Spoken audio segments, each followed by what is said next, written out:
Hello everyone! So for today's video ay nagluluto ako ng potato balls with chicken and spinach. Yung spinach ay hinalo ko sa patatas at nasa ano siya, hinalo ko sa patatas at ginawa kong balls.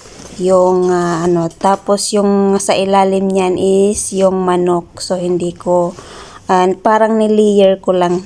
Tapos gumawa din ako ng cream na may mozzarella. So ayan, nakikita nyong sa labas is cream na may mozzarella.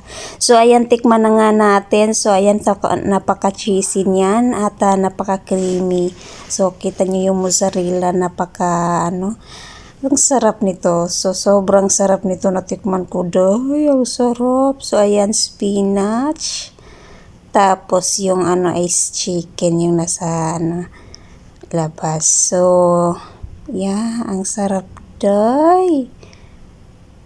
Perfect. So hindi ko na dinagdagan ng seasonings kasi sakto na yung niya, yung lasa niya.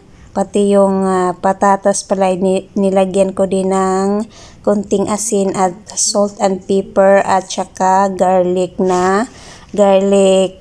powder.